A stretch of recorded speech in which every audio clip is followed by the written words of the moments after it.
What is up, guys and gals? Dude, we are back, my people. Ep.4, the G.O.A.T podcast, coming in hot. Filming this on Thursday night. Gonna release it Sunday. Help my people get over their Sunday scaries, I know it's gonna be a rough one. You guys are gonna be having a good old weekend. Good old silly goose time, dude. So this is for you guys. But no, you guys have been dope so far, man. We're crushing it. Loads of subscribers. Everybody's watching. We're getting some decent feedback. So, like I said, man, keep doing you guys. I'm having fun doing this. Hope you guys are enjoying. As long as you guys keep enjoying, I'll keep doing it, man. It's been good so far. We got some exciting news coming up. I'll be home in early October, and I've already sorted out video for the podcast. I got my buddy Tano helping me. He's got a nice little setup.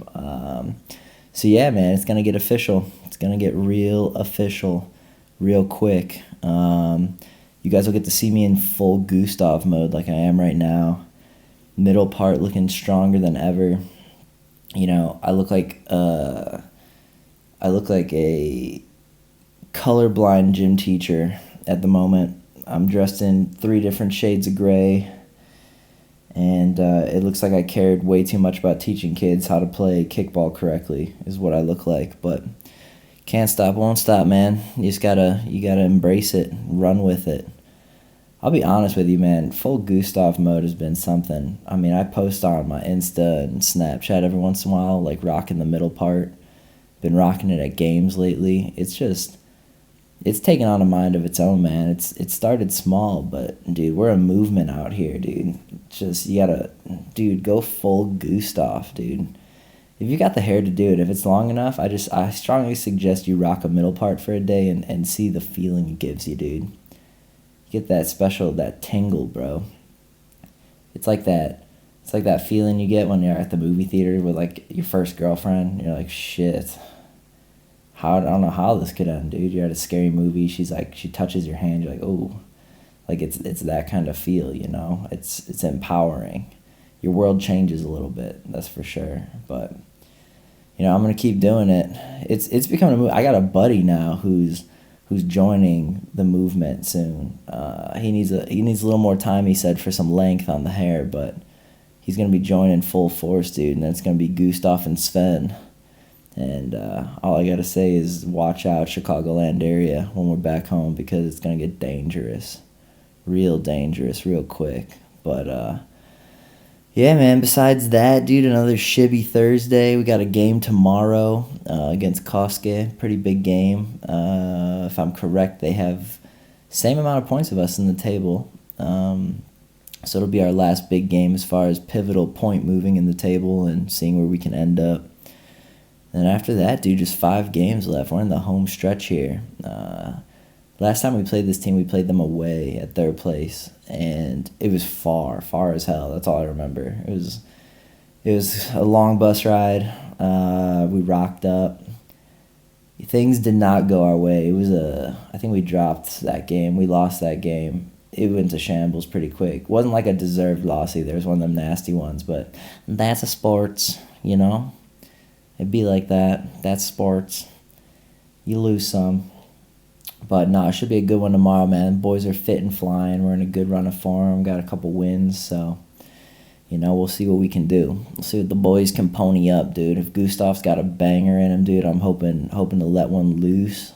But besides that, man, we're just chilling on the footy front. Not sure. Talks are happening for next year soon with everything, so we'll see, man. Exciting times on the horizon, but you know how it goes, man. So I'll keep you guys all posted with that. Besides that, I'm trying to think, man, what else is going on? What's going on in the life? I was laying here the other night, and I was thinking to myself, I was like, damn, dude.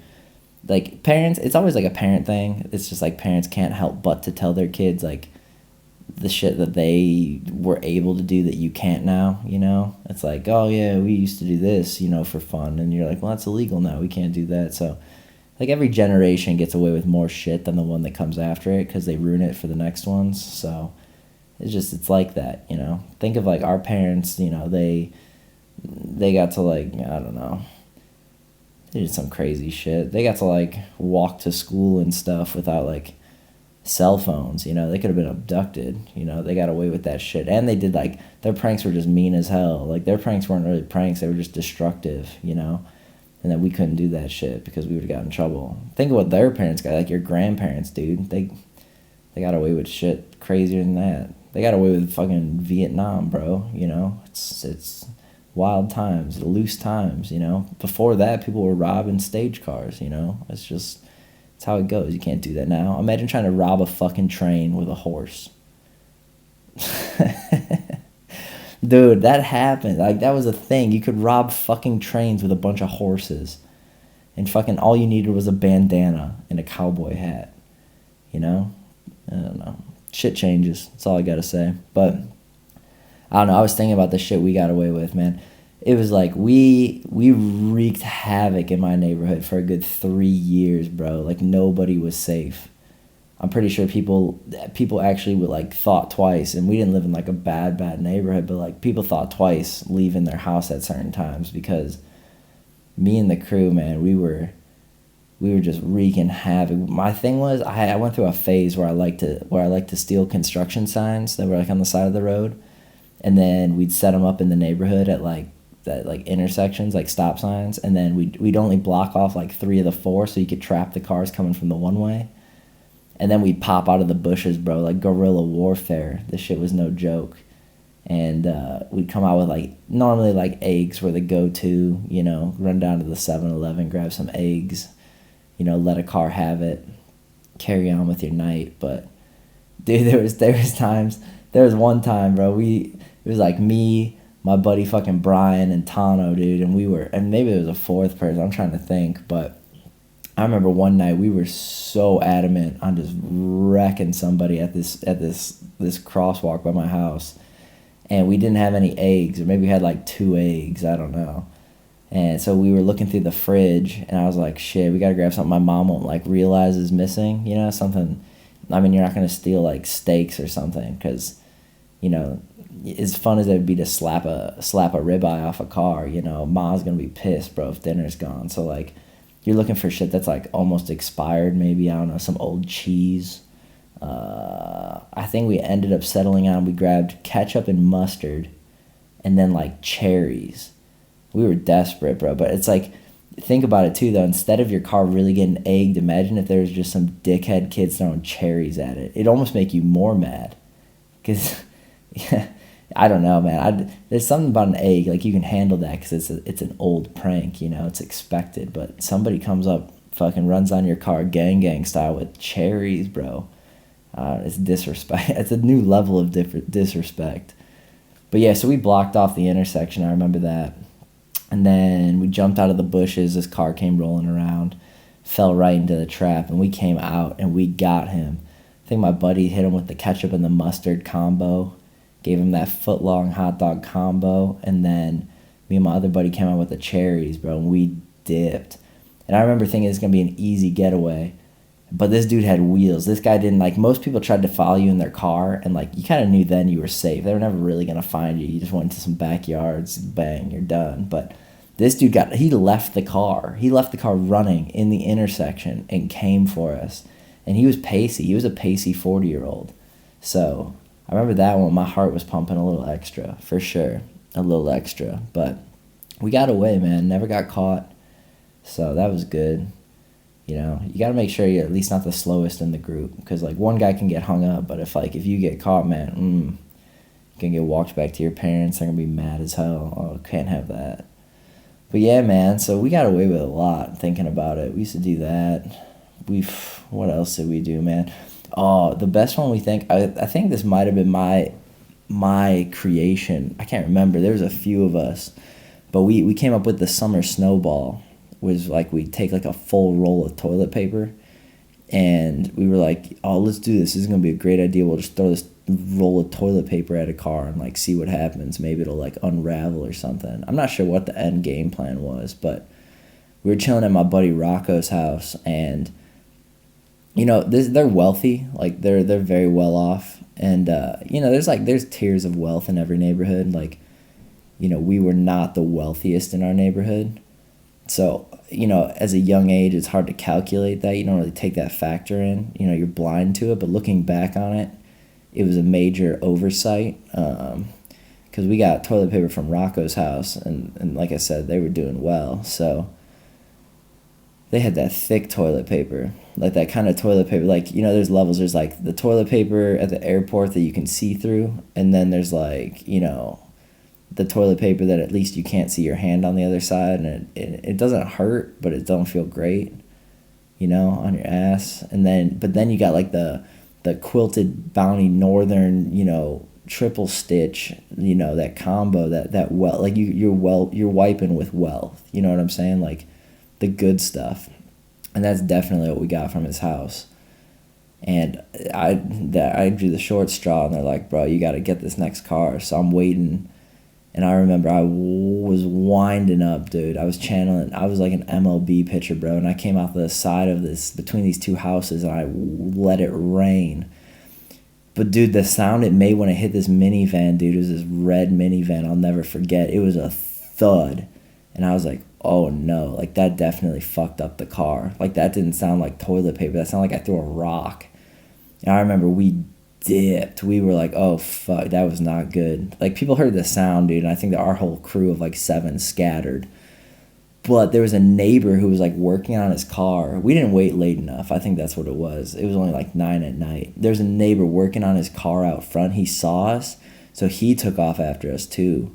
And I think we went and hid maybe behind Rocco's house by the golf course or something. I don't remember, but that was a bad one. That was an immediate regret. Like, you wanted to almost apologize, but you didn't want to get caught. So I was like, damn, if I ever find out who it is, though, that one's going to be an apology. That one was, the Summer Snowball was a one and done, bro. That was just, it was destructive. Only poor people can play that game. Like, if we had took toilet paper from my house, dude, maybe we would have been fine. But that was no joke, that toilet paper. That was that heavy-hitting toilet paper. Damn. Oh, Snapchat.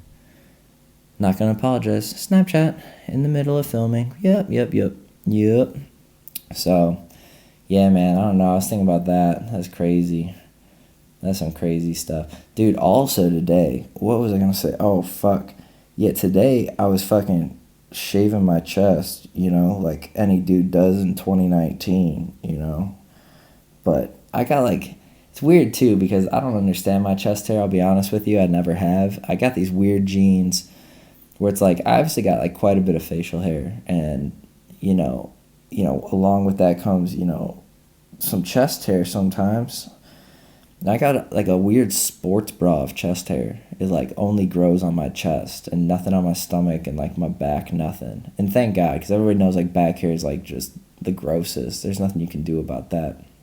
There's something kind of unnatural about it. Like, it's very primal. You kind of feel like you're like a werewolf or like an ape, or like a doormat or something to the front of the house. There's something like very unappealing about the back hair, but I don't got any of that, which is nice. But anyway, so I got this like sports bra of hair that grows just on my pecs.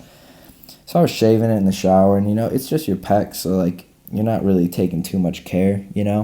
It's not like you're trimming up like your balls or something like that. Like, you got to be very careful, or something could go wrong real quick. It's not like a horror story area. So I'm just shaving my chest casually, and I'm not paying attention really.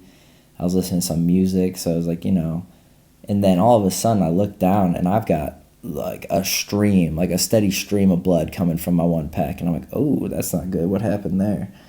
And I for sure took off like a good chunk of my left nipple, like with the razor. But I didn't even feel it, which is what really startled me, because I was like looking, and I was like, oh man, I was like, that's like, I can see a missing part of my nip for sure. Like, now I got that Crip nip. Like, that's gonna be, I'm gonna get a t-shirt with that. You get that Crip nip, dude. So now I got like a crippled left nipple. Like, I could probably apply for like one of those parking passes to get closer to places, the handicap ones. And yeah, so I fucked my nipple up pretty bad. And but I didn't feel anything, and that's kind of like the startling part. But I don't know why, like, I immediately rationalized why, like, I don't think I have feeling in my nipples, either of them anymore. And I think it's because the the titty twister epidemic that was going through, I'm not sure culturally, like in other countries, if it was ever a big thing, but I remember in like fourth, fifth grade, bro, titty twisters were no joke. Like, you'd come into school, you'd fucking titty twister and your boys, and I'm not sure like there was to it about it, but it had a good run, man. It didn't die off quick. It wasn't like a passing phase. Like, titty twisters were around for a minute, and it was almost like a hierarchy thing, like, could you take the hardest titty twister? Could you dish out like a crippling titty twister? And I mean, I think I definitely took few too many, just like anything, dude, moderation's key. And I, at a young age, did not know that with titty twisters. And I think it fucked up the nerves in my nips for sure, because I got no feeling clearly since I chopped one off and didn't even know I did it. But I don't know, man. It'd be like that sometimes, I guess. So now I'm maimed, bro. I gotta live with that. I gotta see how that bad boy heals up. But that one's no joke. So I don't. It's weird just thinking about that whole time. 4th grade, 5th grade, 6th grade, 7th grade. Honestly, those times are just weird times. Like, the weirdest. Life's weird in general. Like, I'd say there's weekly weird shit that happens. If you really like kind of step back and look at it, like really soak in what's happening around you, you can find weird stuff everywhere. But those times are extremely weird because, I don't know, you're like a boy, but you're going through puberty, you're becoming a man, your voice is all over the place, like, you don't know what's happening. All of a sudden getting hit in the nuts really hurts. It's like, before that, dude, you could take a roundhouse kick to the nuts and you're good. But it's like, something around that age, bro, everything starts to change. You're getting random boners, bro, like, and no joke random boners either, like, the kind that, like, really fuck up your day, like you're waking up at, like, 6 a.m. for school, bang, random boner, and then, 17, 18 hours of your day, you're on and off, random boner alert, and it's crazy. All I gotta say is that it hinders a lot, There should be like a curved grading scale between the 4th grade and 8th grade for sure, but with that in consideration, that no one's working at full capacity upstairs, there's lack of blood flow. Your priorities are different. You're just trying to stay conscious, really, is all you're trying to do during those ages. You're just trying to make sure you can stand up without passing out and stuff. Yeah, I don't know. I don't think girls understand. Girls got their own issues during those times for sure. Not saying they don't, but I don't think they understand, man, the struggle for those few years, bro. It's something real for sure. I remember, oh, dude, it's like now I think about it, it makes so much sense. Like, 6th grade was like my downfall. It was my you're gonna have some down years. I was a pretty smart kid. I wasn't in any of the slow classes. I know that. I think I was in like honors math. And with that being said, I could read pretty good. So, honors math though, math was no real biggie. But during 6th grade, bro, I remember I did real shit in math, and my dad was mad because my dad's good at math. So he was like, he held the high bar, and I all of a sudden couldn't do the square root of anything, dude. And like, looking back on it, I didn't know what was going on, but now I think it had definitely something to do with the fact that like I probably wasn't getting like proper blood flow to my brain, dude. Too many random boners, bro. I was working at like 30% max, capacity. You're sitting in class, 6th grade. I think I had a girlfriend for like a week. It was a big deal. We probably went to the movies once or something. But like, sitting in math class, I could only imagine, dude, somebody asking me to find like do basic algebra. What's the value of X? And it's like, how do you expect a kid who's, just trying to stay conscious to find the value of anything, I think the only thing my brain was trying to figure out is why I had a boner, It was like, sitting in the desk, you're like, you don't know what's going on. You're not sure if it's girls. You're like, yeah, like I like girls, but it's like, you're still mean to them then because you think like that's going to make them like you. It's a weird time, You're assessing the outside factors, that's for sure. Like, oh, there's like There's a window open. There's a breeze. Is that what's causing this? You're soaking it all in. You don't know if you have like an auditory disorder. Is it loud noises? What's doing this to me? You just figure you're living life, dude. You're figuring it out, and you're in the same boat with all your buddies. Like no one has the answer then. Ain't nobody talking to their parents about it either, because you're like, fuck, am I a weirdo, bro? Is something broken? Am I gonna have to see a doctor? You don't know. So it's like you're scared, You're emotional. You don't know, dude. There's too much going on. But I'm looking back on it, man. I should have had some leeway that year. The grades were slipping, but you would have hoped your parents would have been like, nah, it's good. He'll be good once he kind of evens out, once the boners subside. But anyways, man, that's what I've been thinking about. So there you go, have that. I mean, even talk to a sixth grader. They're not even all there. They're like, they don't know what's going on. They're still putting sentences together, learning like what's funny, and they're just talking about stuff. They're using big words just to use them. They think they got everything figured out, but really the only thing they got figured out is that they're just trying to stay conscious. Like, my biggest fear probably at that time was like, dude, I could take a C on this next test, but it's like, what if I pass out and I hit my head on a desk and I'm concussed because this boner and everyone's going to know? There's just bigger fish to fry that year, That's all I got to say. But I don't know. That's what goes on, You live and you learn. But rough times, man. Those years, those are roughies for sure. Fucking roughies. Oh, what else? Oh, you know what I was thinking? I was thinking out the other day. I was like, fuck, this whole Chick-fil-A Popeyes thing is like, I love that the beef, like we got a new beef, a new fast food beef. Before we, you always had the Wendy's, McDonald's. You had, throwing jabs at Square Burgers and, making Ronald McDonald jokes. But now we got a brand new fast food beef.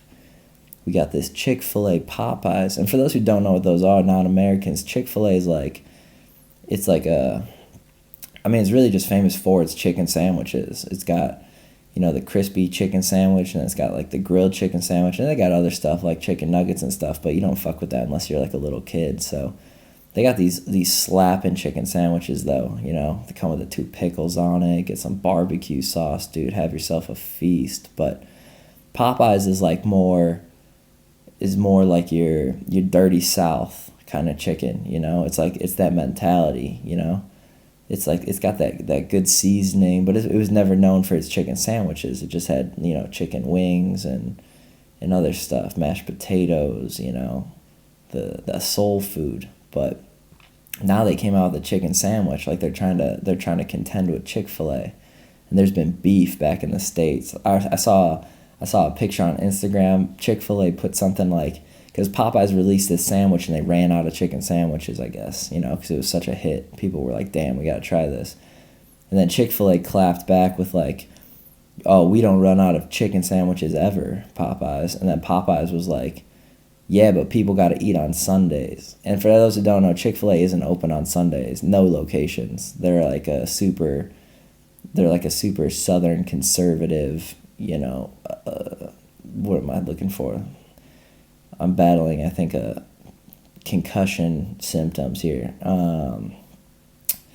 Establishment, they're a super down south, God-fearing establishment. And so they're not open on Sundays. And that fucks with people a lot. Like, there's not a person out there that hasn't been duped by Sunday Chick-fil-A not being open. College, it happened to me a few times. And it ruins your Sunday for sure.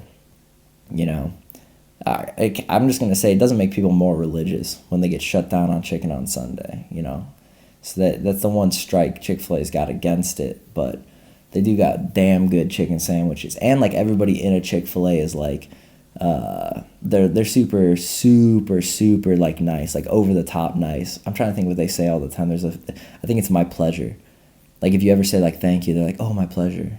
They don't say you're welcome. It's my pleasure. It's like, damn, all right. So everybody in here is like, it's like an establishment ran by like choir boys, like altar boys and altar girls. They're just like the friendliest people ever.